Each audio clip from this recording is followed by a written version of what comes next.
Chers téléspectateurs, chers internautes, bonjour, bonsoir, ça dépend de l'heure à laquelle vous nous regardez. L'émission c'est Noir sur Blanc. Noir sur Blanc, c'est le magazine de la télévision numérique C24+, qui passe chaque mardi. Noir sur Blanc, c'est un cadre de débat citoyen, un cadre où il y a des réponses sur vos questions, sur l'actualité du pays. Noir sur Blanc, ce jour, nous allons parler sur une structure de la société civile qui vient de voir le jour. Il s'agit des Alertes RDC. Alerte RDC, c'est une structure de la société civile, on venait de le dire. Alors aujourd'hui, nous allons recevoir son président national, Def Pambi. Il est avec nous dans ce studio. Monsieur Def Pambi, bonjour. Bonjour. Je pense que vous êtes en bonne santé. Ça va, grâce à Dieu. Ok, merci d'être venu pour répondre à notre invitation.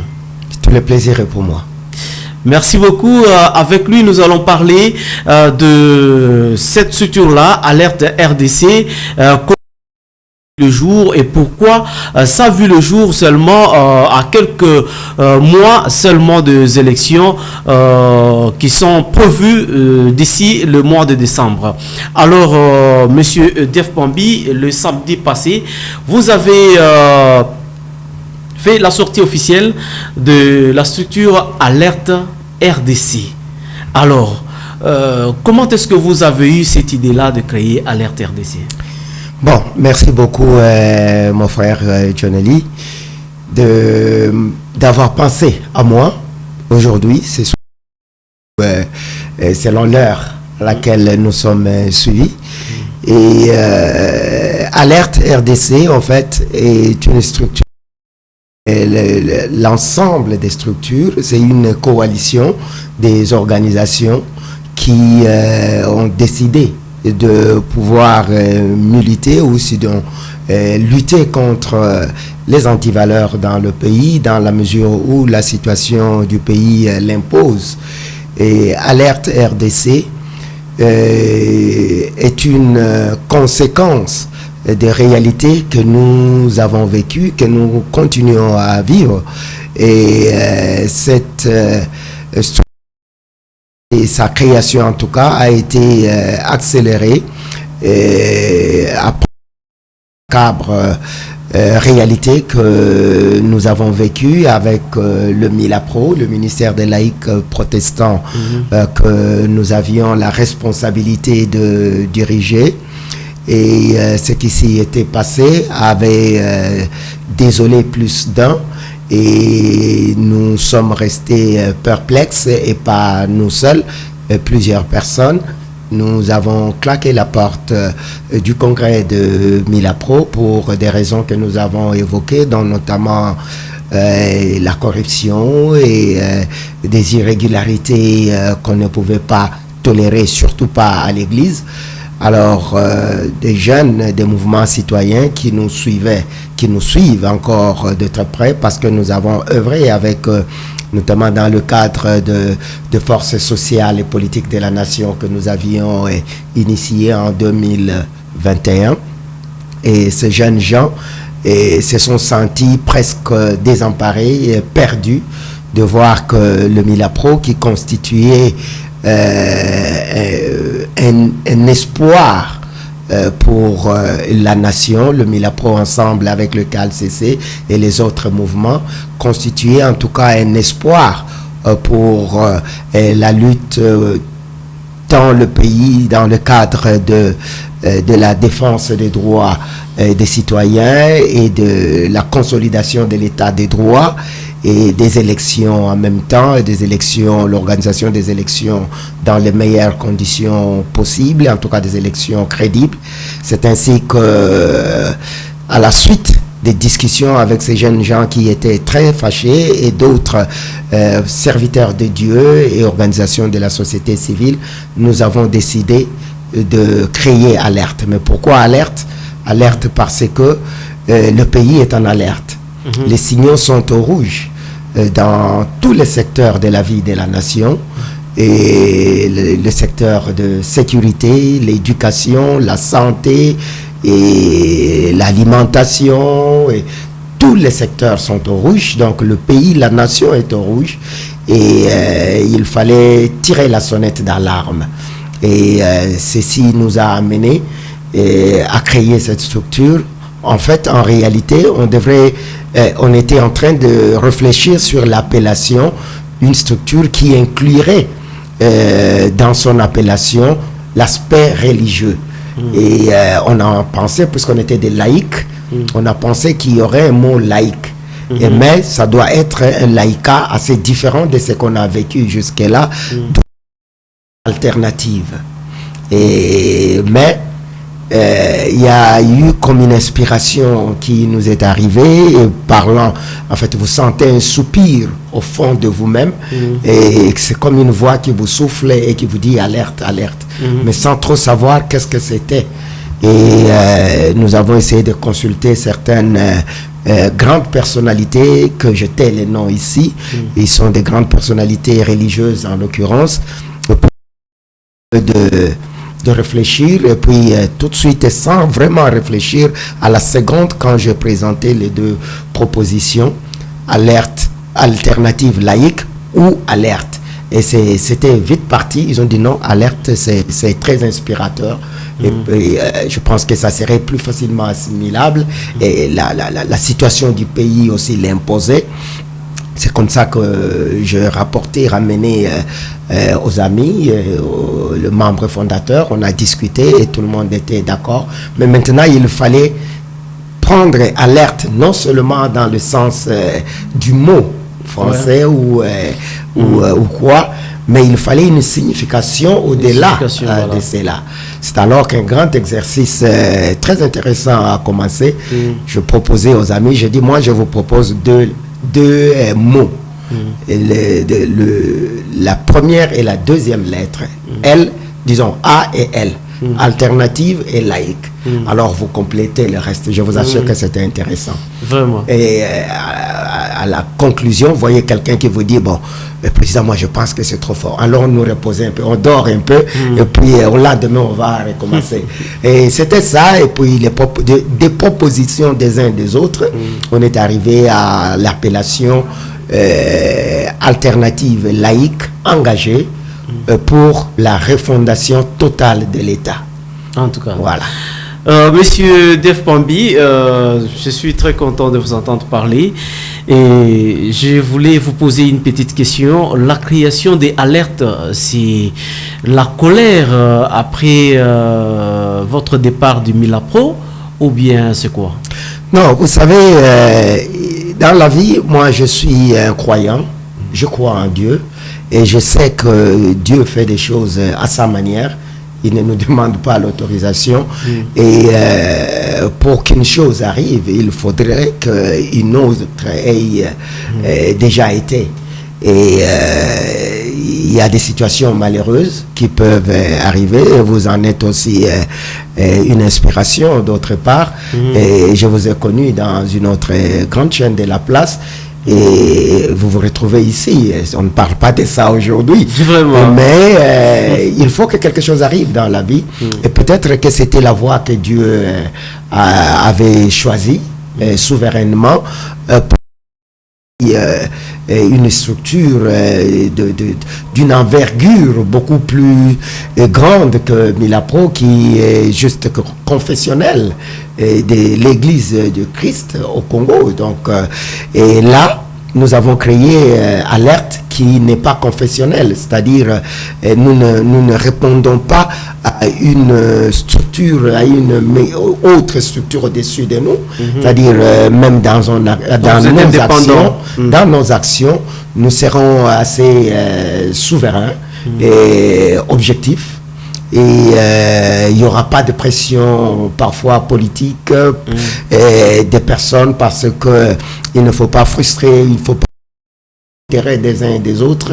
Nous allons essayer de travailler de manière assez objective, je le disais, mettant au devant le seul intérêt du peuple congolais et de la nation congolaise, l'intégrité de notre espace territorial national, et avec comme soubassement la parole de Dieu. Merci beaucoup.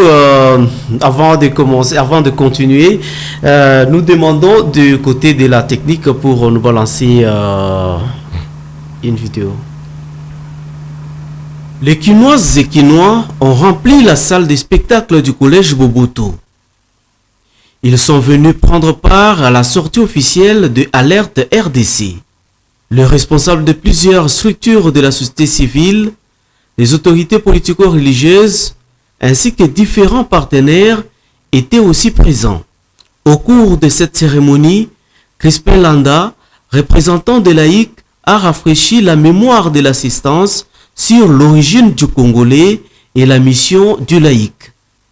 À son tour, le président national des Alertes RDC a présenté les discours de la sortie officielle de cette structure. Jeff Pambi a expliqué le pourquoi de cette dénomination Alerte. L'État, la nation est en état d'alerte.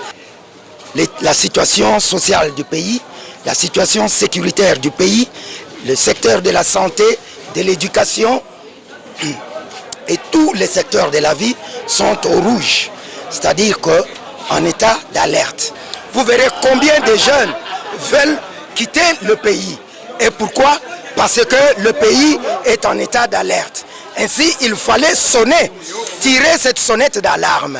Et les laïcs écuméniques, c'est-à-dire les laïcs de toutes les confessions religieuses, mais de manière non confessionnelle, c'est-à-dire ils ne sont assujettis à aucune autre règle que le respect des règles qui régissent la nation, tout en respectant, en fondant notre mode de vie sur des valeurs religieuses, notamment des valeurs chrétiennes, quant à moi qui suis chrétien. Et on ne rougira pas aujourd'hui de clamer haut et fort que ce pays va mal et qu'il a besoin d'un traitement de choc. Juste après, la structure Alerte RDC a été consacrée entre les mains de l'Éternel par le pasteur Mouzé Magellan, représentant des hommes de Dieu.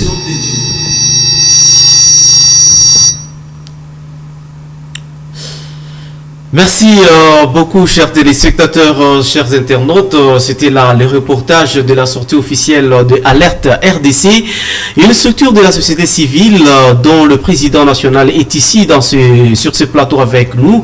Nous parlons de cette structure Alerte RDC. Et la sortie officielle était intervenue, c'était le samedi 21 octobre 2023. Monsieur, vous êtes président national de Alerte RDC. Quand vous avez vu, après cette sortie officielle, quelles sont vos impressions? Et d'abord, j'aimerais corriger une petite chose. Au niveau des alertes, on n'a pas de président. C'est l'administrateur principal. Ah, l'administrateur principal. Voilà. Ok. Et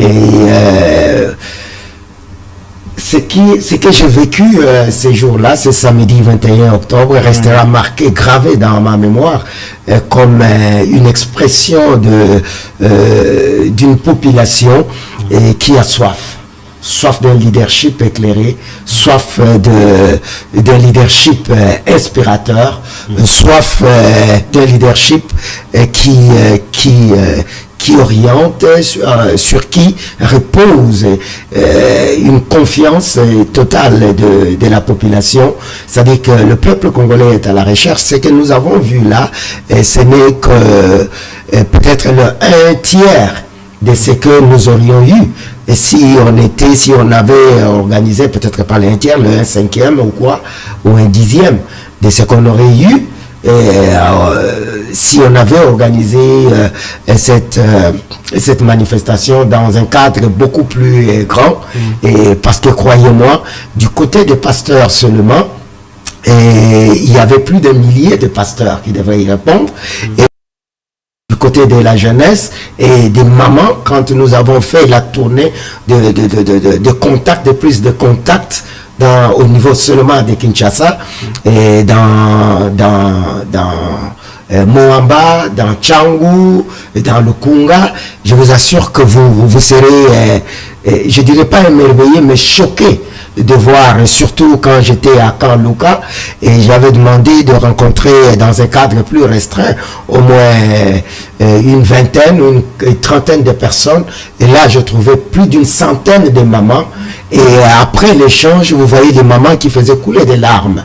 Pourquoi? Parce que ces femmes qui ont donné toute leur énergie et elles se retrouvent face à une réalité ou face à des réalités qui leur font perdre carrément tout espoir dans la vie.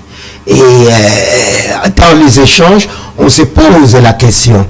Regardez avec nos enfants, ils vont à l'école. Certains ont fini leurs études et qu'est-ce qui leur arrive? Ils vont se débrouiller pour trouver un peu d'argent, emprunter et qui deviennent des chauffeurs de moto. Et d'autres, des licenciés, des universitaires. D'autres, ils vont dans les coins des avenues pour vendre des cartes de crédit et consorts.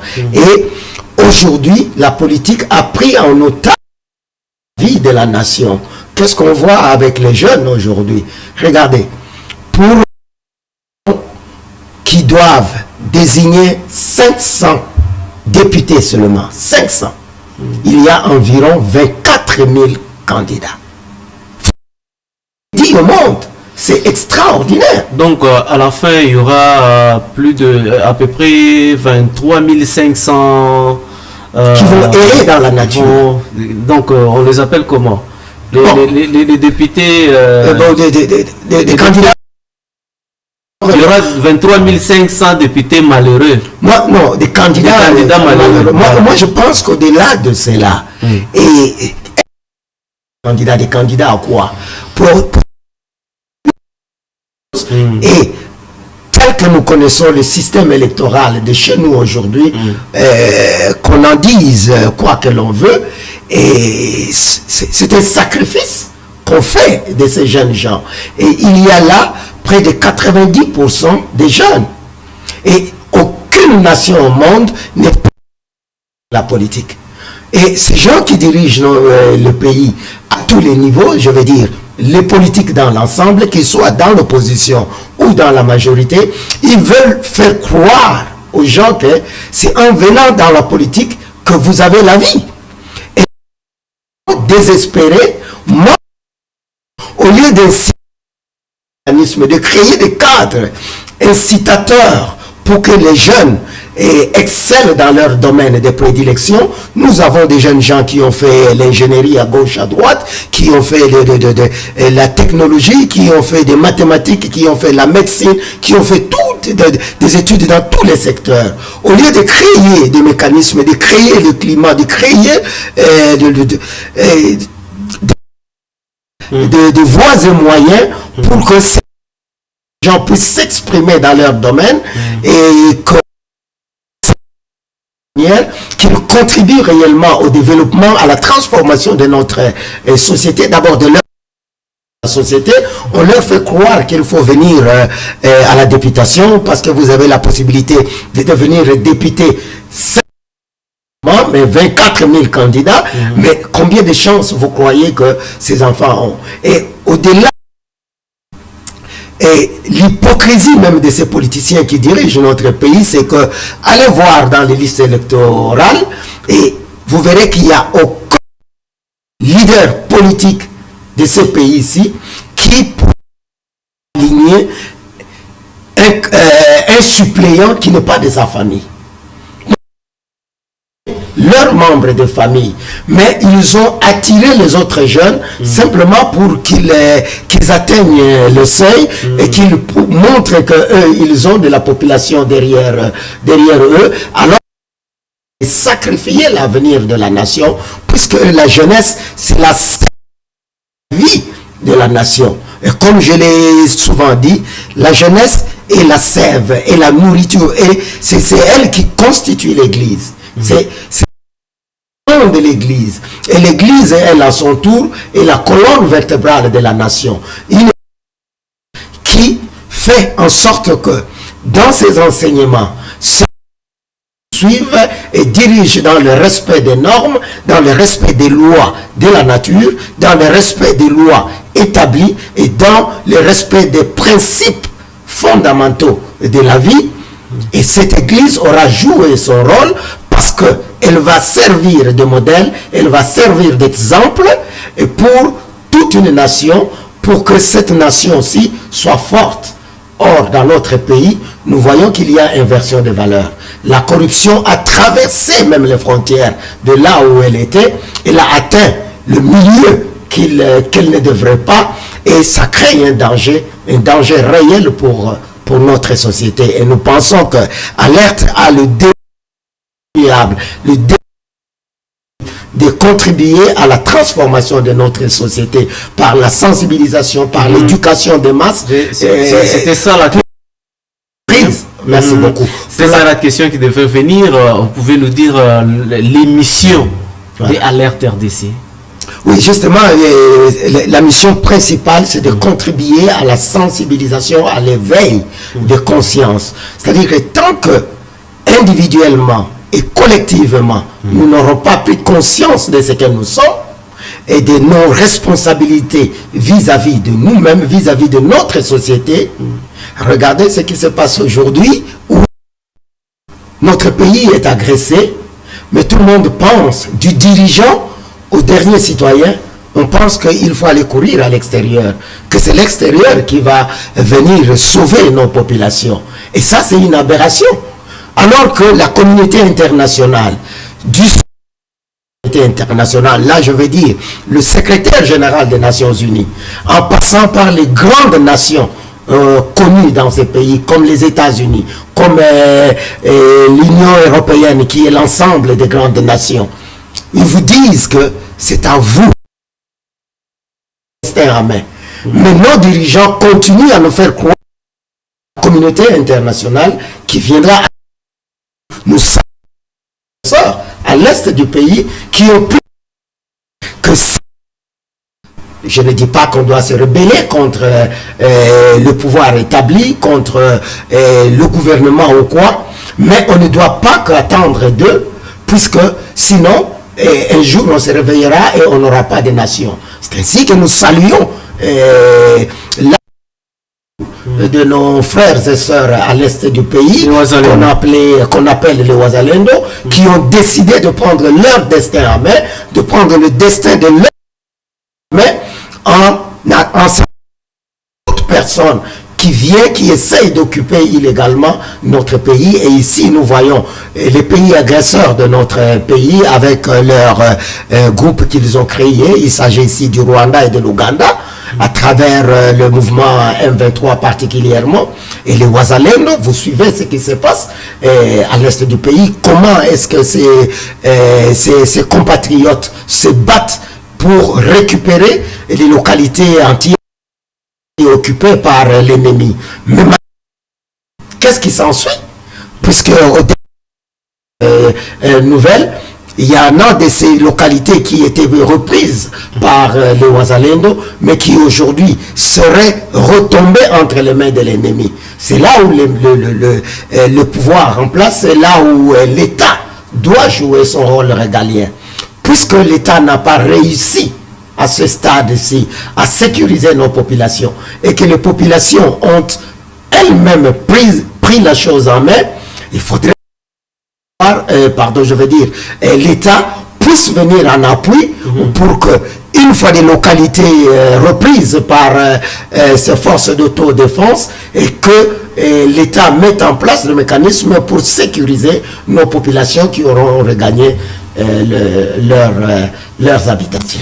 Monsieur l'administrateur principal, c'est comme ça que vous voulez? Oui, non, ce n'est pas comme ça que je veux, mais c'est comme ça que veulent nos textes, les textes qui nous régissent. Ok. Il faut faire un peu la différence aussi. Parce que vous avez parlé des Wazalendo, nous savons bien que il n'y a pas un pays qui peut vouloir la formation de groupes armés sur son territoire, mais ici, vous êtes en train de vous féliciter pour le travail abattu par les Wazalendo, qui n'est pas une force loyale. Alors, comment expliquer cela? Par la frustration. Ce n'est qu'une expression populaire. C'est-à-dire les populations de ces côtés-là, de notre pays, sont frustrées. Qu'est-ce que vous auriez fait? Vous voyez vos frères, vos amis, vos parents être massacrés par des étrangers, et au vu et au su de tous. Il n'y a personne qui réagit. Sérieusement, je suis certain que toute personne consciente devrait faire comme les Wazalendo. parce que l'État a échoué de ces côtés-là. L'État n'a pas su les vies humaines. L'État n'a pas pu protéger les populations, ce qui est de son ressort de responsabilité. L'État n'a pas pu protéger les biens de nos populations. Alors,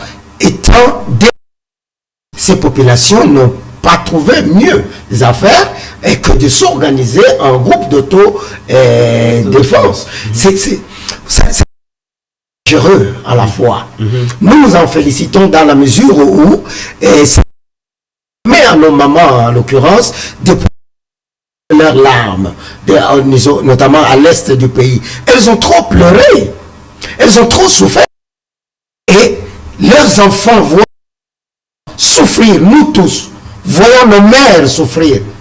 À chaque instant, une maman qui voit ses enfants, son enfant être vous connaissez toutes les exactions qui se font là-bas, vous imaginez un peu à quel point le cœur de cette femme saigne.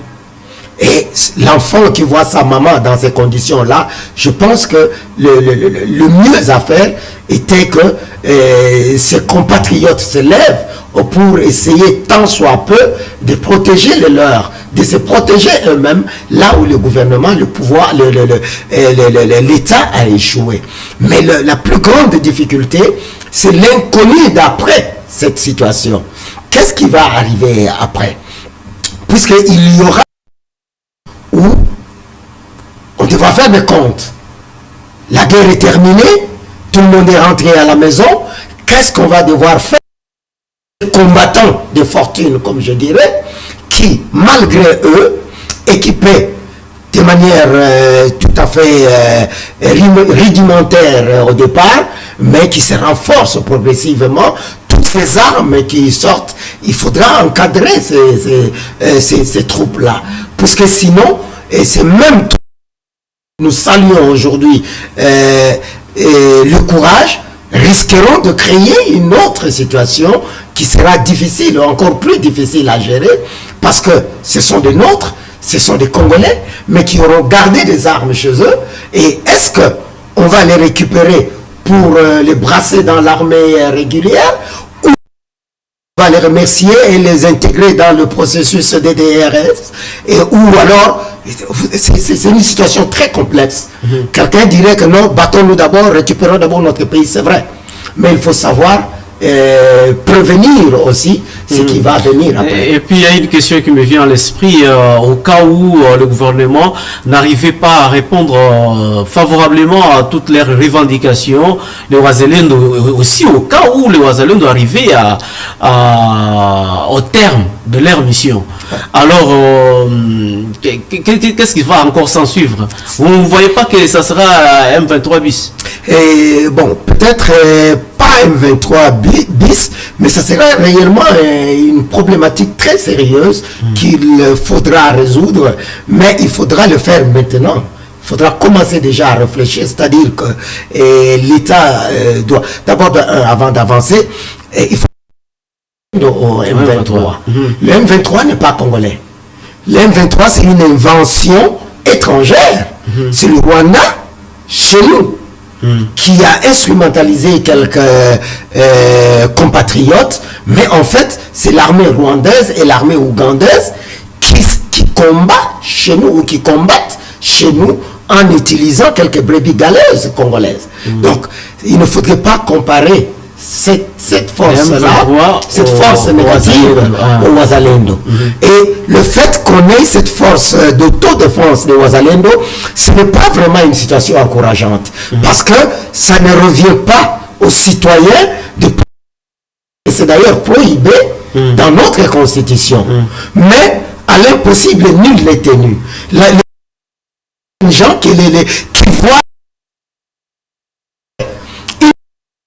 disant que non, bon, la Constitution nous interdit, mais la Constitution ne nous interdit pas de sauver des vies humaines. La Constitution ne nous interdit pas de protéger nos populations et nos biens. L'État est défaillant. Donc, il ne faudrait pas comparer ces deux mouvements qui ne sont vraiment pas comparables.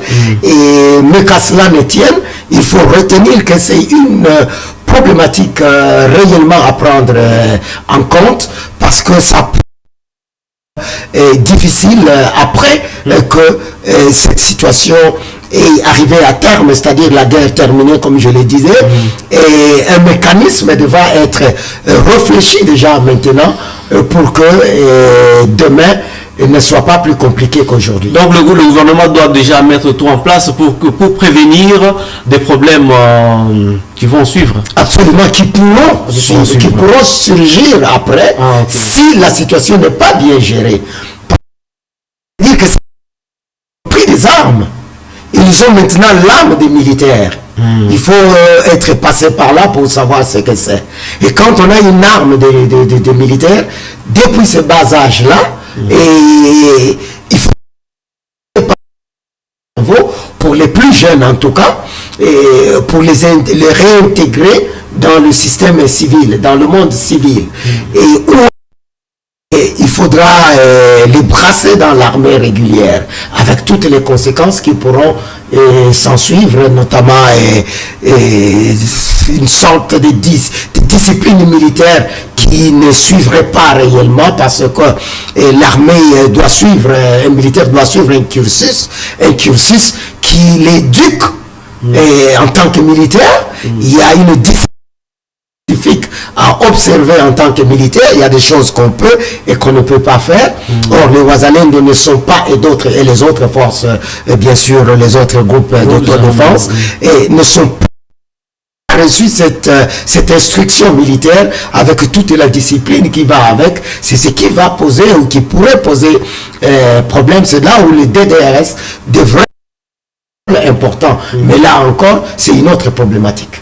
Merci beaucoup, Monsieur Dave Pandi. Maintenant, vous allez nous dire maintenant, vous êtes là pour combattre les antivaleurs, vous avez cité quelques-unes, et comment est-ce que vous allez combattre les antivaleurs? Avec quel mécanisme? Qu'est-ce que vous allez faire que vous n'avez pas fait quand vous étiez de l'autre côté des Milapro?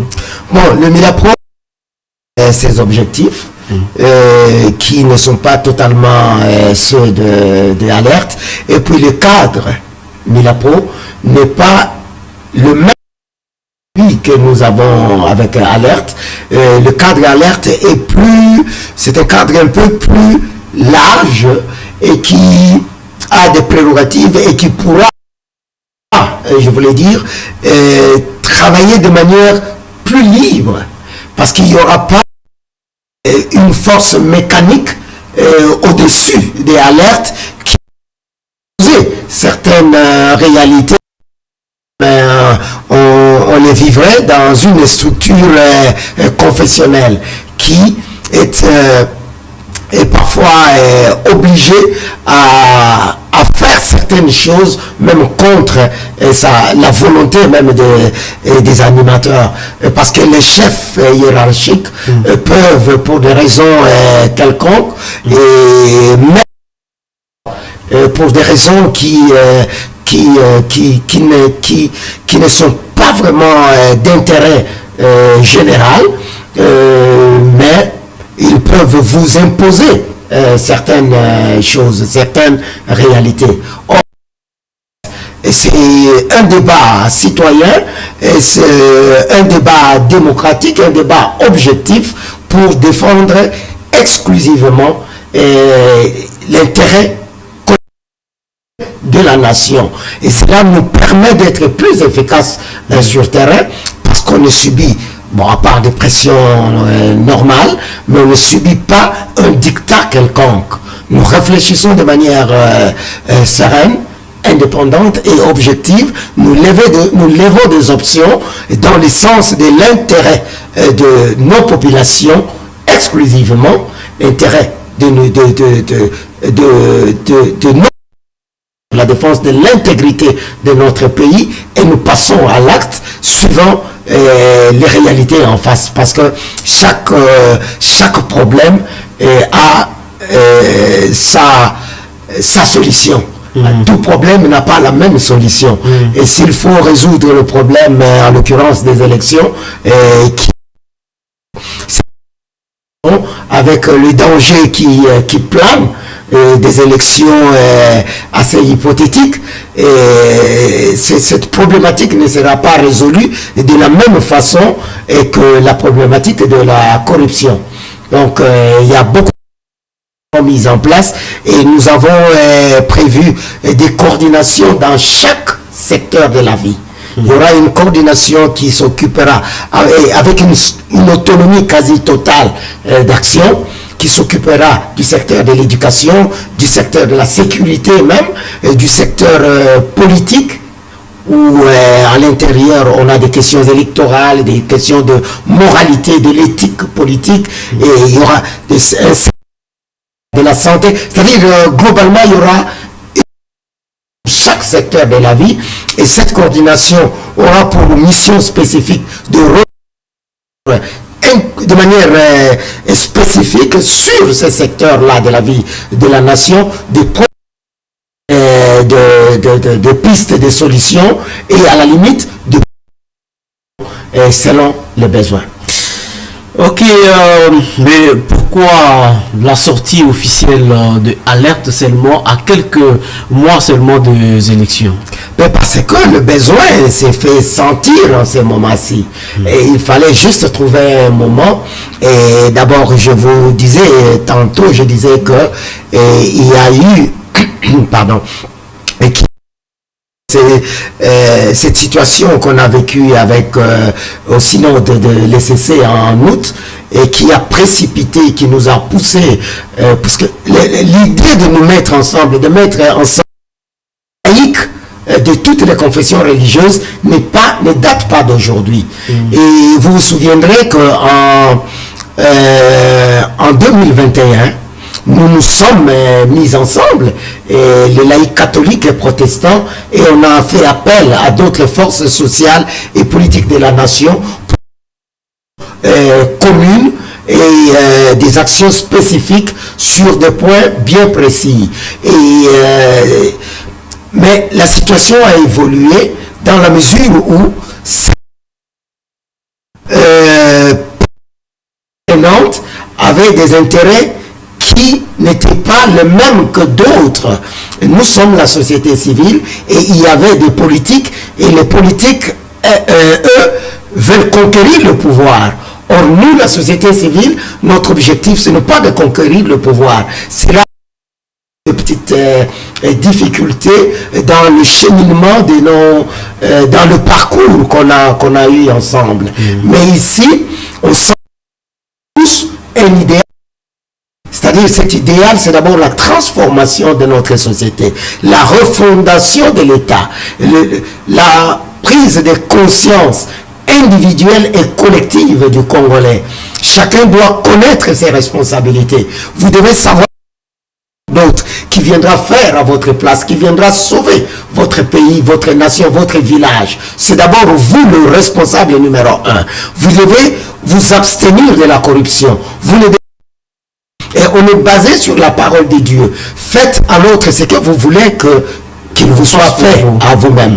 Et ne faites pas à l'autre ce que vous n'aimeriez pas qu'on vous fasse. Et partant de ces principes-là, et si nous l'intériorisons, si tout Congolais l'intériorise, nous aurons des dirigeants qui ne vont pas s'adonner à des corruptions, qui ne vont pas s'adonner à des détournements aussi scandaleux que nous avons vécu ces dernières années. Merci beaucoup. Vous allez lancer les consultations. Comment est-ce que vous allez les faire et pour quel motif? Bon, les consultations, ce sont des échanges. On va discuter avec les parties prenantes, certainement en commençant par les autres organisations de la société civile, pour qu'on ait plus ou moins la même compréhension de la chose, parce que plus on est unis, plus on est fort. Alors, en discutant avec les autres organisations de la société civile dans des domaines spécifiques, ici, par exemple, on va focaliser beaucoup d'énergie sur les élections et toutes les conséquences qui vont avec, et puis la situation sécuritaire du pays. Comment est-ce qu'on va et le préélectoral, qu'est-ce qui va arriver lors du scrutin et qu'est-ce qui va se passer après. Et ensemble, au niveau de la société civile, nous devons avoir une attitude concertée pour sauver la nation, du moins des risques que nous sommes en train de courir avec des élections dont le processus semble assez hypothétique. Et à part la société civile, nous allons aussi la classe politique, notamment les tendances politiques, aussi bien de la majorité au pouvoir que de l'opposition, un peu les vues les uns des autres, et nous aurons aussi à entrer en contact direct, certainement avec le pouvoir organisateur qui est la CENI, pour voir à ce stade ici comment est-ce que nous pouvons appuyer son travail ce qui est déjà fait, et puis pour que les élections à venir soient acceptables. Nous aurons évidemment aussi à parler à d'autres parties prenantes externes, comme les partenaires extérieurs qui soutiennent la CENI et le gouvernement de la République dans l'organisation des élections, et que ces élections puissent être des élections crédibles et qui nous permettront d'avoir des institutions légitimes et des animateurs qui soient tout aussi légitimes. Merci beaucoup. Peut-être la dernière question. Que deviendra Alerte RDC après les élections? Alerte RDC n'a pas été créée pour les élections. La Alerte RDC, comme le dit son appellation, alternative laïque engagée pour la refondation totale de l'État. C'est-à-dire c'est plus globalisant.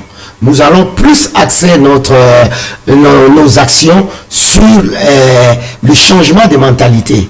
Et ce changement de mentalité ne concerne pas que le processus électoral. C'est-à-dire avant le processus électoral, il y a du travail à faire. Pendant ce processus électoral, pendant cette période électorale, il y a beaucoup du travail à faire pour essayer de faire d'aider nos populations à comprendre leur rôle et puis leur responsabilité dans le vote qu'ils vont faire pour demain du Congo. Parce que s'ils votent mal aujourd'hui, ils n'auront qu'à s'en prendre à eux-mêmes. Or, le Congo a trop souffert des dirigeants et des institutions illégitimes. Donc il y aura réellement nécessité que la population sache réellement que c'est sa responsabilité de désigner de bonnes personnes pour que le demain du Congo soit meilleur. Et après les élections, le travail va continuer parce que nous pensons que le Congo a un rôle important à jouer pour sa propre grandeur d'abord, et pour sa propre force, et pour que le Congo puisse s'y pas redevenir un acteur déterminant dans le concert des nations. Merci. Et un mot de la fin. Un mot de la fin, je commencerai par les élections où j'en appelle au pouvoir organisateur à tous les niveaux et au chef de l'État en particulier de prendre les choses et de comprendre que, je sais qu'ils le savent, de comprendre que la situation est trop tendue. Et cela nécessite que l'on puisse la décrisper un peu et se mettre autour d'une table pour réfléchir sur l'avenir de notre pays serait la meilleure des choses à faire. Et aller aux élections brutalement par défi ou par interprétation des textes de manière mécanique pourrait ne pas être positif pour la nation. Donc nous encourageons le pouvoir organisateur à œuvrer dans le sens de la décrispation du climat qui est très tendu aujourd'hui, afin que nous ayons de bonnes élections. Et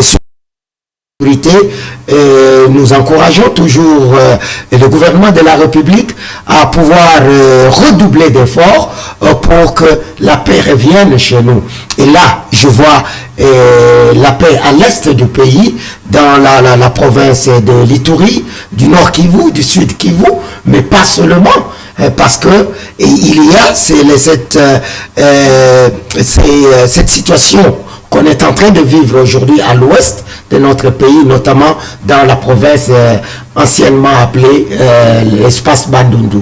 Et il faudrait que le gouvernement de la République puisse aussi travailler d'arrache-pied pour que cette province qui est à l'entrée, qui est la porte d'entrée de la capitale, soit sécurisée, parce que la capitale, pas seulement, mais la capitale est le siège des institutions. Nous ne pouvons pas nous permettre que notre capitale soit insécurisée. Et enfin, j'en appellerai à tous les Congolais de pouvoir alerte RDC, de pouvoir le fait que le pays est en danger dans tous les secteurs, et qu'il est de pouvoir comprendre qu'il y a un problème et de trouver ensemble la solution à nos problèmes pour que nous ayons tous individuellement et collectivement une meilleure vie que nous méritons en tant qu'État, en tant que nation, que celle que nous vivons aujourd'hui. Merci beaucoup, chers internautes, fidèles téléspectateurs. Nous sommes de cette émission Noir sur Blanc. Noir sur Blanc, aujourd'hui, nous avons reçu l'administrateur principal des alertes RDC, Monsieur Def Pambi.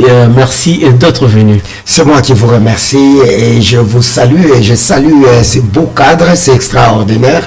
Et quand vous m'appeliez pour venir, sincèrement, je n'attendais pas à voir ce que je vois, un très beau studio et du matériel extrêmement de qualité. Je m'y connais en tout cas, je suis aussi dans les médias, vous le savez. Et coup de chapeau à vous d'abord, le personnel, très sympa, et à vous voir très pro, et puis initiateur en tout cas de cette chaîne. Merci beaucoup, merci beaucoup. Merci. Nous avons parlé avec lui sur la structure, la nouvelle structure, bien sûr, Alerte RDC, dont il chapeaute.